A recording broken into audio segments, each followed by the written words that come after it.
안녕하십니까. 하크데시아 교회에 섬기고 있는 정광성 목사입니다. 오늘은 사사기 9장 7절 이하의 말씀을 가지고 함께 은혜를 나누고자 합니다. 이 사사기 9장의 내용은 그 요담 이야기가 나옵니다. 요담은 기드온의 막내 그 아들로 이렇게 등장하는데요. 잘 아시다시피 그 세겜에서 기드온이 결혼을 합니다. 이 첩을 두게 되는데 그 첩에서 난 자식이 아비멜렉. 그 뭐 히브리어의 의미는 아비, 그래서 이제 나의 아버지는 왕이다, 그러한 그 뜻을 갖고 있죠.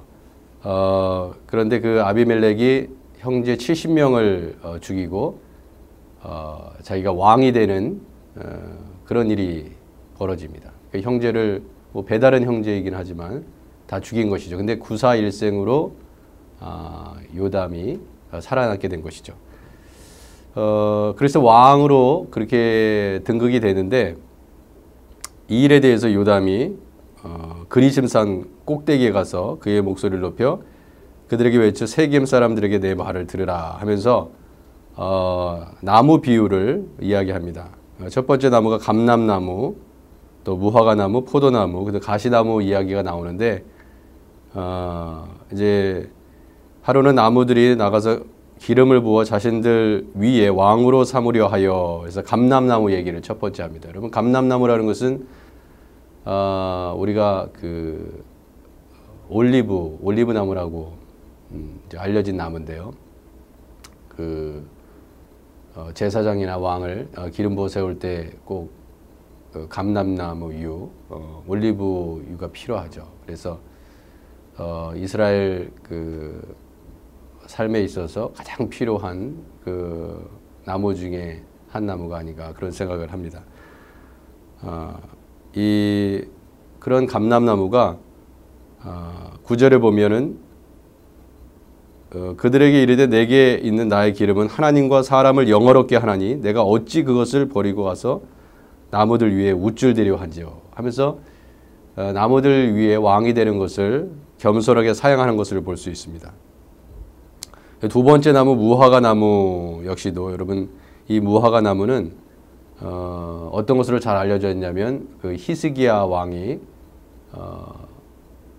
그가 이제 죽을 뻔했는데 15년 생명을 하나님으로부터 연장받는 그 사건에서 이사야 38장 21절에 보면 이사야는 이르기를 한 뭉치 무화과를 취하여 종초에 붙이면 왕이 나으리라 하였었고, 그러니까 이사야의 그 예언을 통해서 이사야의 예언대로 한 뭉치의 무화과를 피부의 종초에 바르자 그의 병이 낫는 그러한 기적을 체험하게 됩니다. 그것이 무화과 나무, 또 무화과 나무의 열매의 수액에서 뭐 현대 의학으로도 그 피부암에 효과가 있다 하는 그것이 증명이 됐다고 하는데요.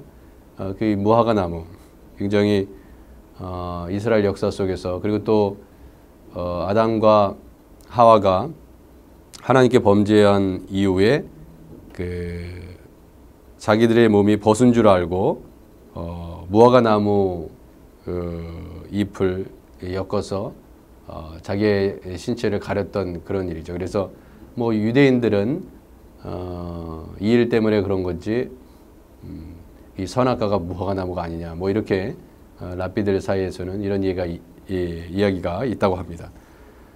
이 무화과 나무도 왕이 되는 것을 겸손하게 사용합니다. 사사기 9장 11절에 무화과 나무가 그들에게 이르되 나의 단 것과 나의 아름다운 열매를 내가 어찌 버리고 가서 나무들 위에 우쭐대려 한지로, 이렇게 겸손하게 사용하는 것이죠. 또 포도나무는 어떻습니까? 이 포도나무도 너는 와서 우리 위에 왕이 되라고 했을 때 포도나무도 겸손하게 사용합니다. 그들에게 이르되 하나님과 사람을 기쁘게 하는 내 포도주를 내가 어찌 버리고 가서 나무들 위에 우쭐대려 한지라, 그렇게 얘기하는 것이죠. 이 포도나무는 뭐 가나안 혼인잔치에서 우리 알 수 있지만 포도라는 것은 얼마나 중요합니까? 이스라엘 역사에 이 삶 속에서 굉장히 중요한 위치를 차지하고 있는 게 포도나무인데 이 역시도 내 포도주를 내가 어찌 버리고 가서 나무 위에 우쭐대려 하면서 겸손히 상하랍니다. 이런 모습을 통해서 한 가지 얻게 되는 교훈은 이런 것 같습니다. 자신의 위치가 있다는 것이죠. 하나님께서 저와 여러분을 부르신 위치에서 겸손하게 섬길 수 있는 것, 그것이 신앙의 모습이 아닌가 생각이 듭니다. 교회에 저마다 하나님께서 직분을 주셨습니다. 목사로, 또 전도사로, 또 장로와 권사, 집사로 하나님께서 우리를 부르시고 교회를 한몸 되게 하시고 섬기고 하셨는데 목회자가 장로님을 대신할 수 없고 장로님이 목회자의 그 역할과 책임을 대신할 수 없는 것이죠. 하나님께서 자신의 위치와 그 부름의 사역에 겸손하게 섬기는 것이 하나님의 뜻이라는 것을 알 수 있습니다. 그 무화과나무 무화과나무 열매가 맺히는 것이지 무화과나무에 절대로 포도나무 열매가 맺힐 수 없습니다. 아무리 감람나무가 귀하고 소중하지만 감람나무 안에 감람나무에 포도나무 열매가 맺혀질 수 없다는 뜻입니다. 각자에게 주어진 그 역할에 우리가 책임을 다하는 것이 하나님의 그 부르심에 선하게 쓰임받는 그러한 축복이 아닌가 그런 생각이 듭니다.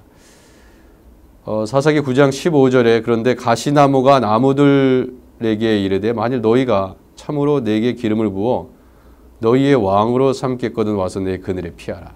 여러분 한번 생각해 보십시오. 가시나무가 무슨 그늘을 만들 수 있겠습니까? 그에게 있는 것은 무성한 가시나무의 잎이 아니라 가시죠, 가시. 가시나무의 본질은 가시입니다. 수많은 사람들의 그 영혼을 달래고 숨 쉴 수 있는 그늘을 만들어줄 수 없는 나무가 바로 가시나무라는 것입니다. 그런데 본인이 왕이 되어 자신의 그늘에 피하면 쉴 수 있다고 호언장담을 합니다.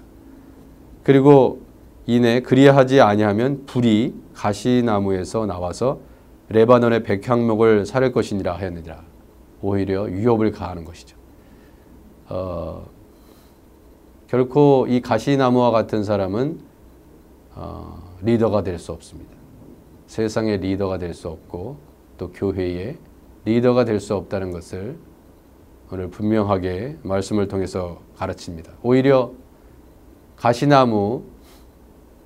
그 가시나무에서 불이 나오게 해서 그 레바논, 여러분 레바논 잘 아시잖아요.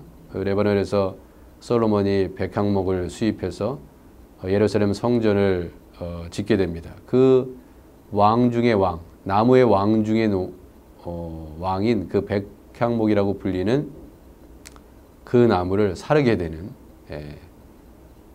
그러한 악행을 저지른다는 그런 얘기입니다.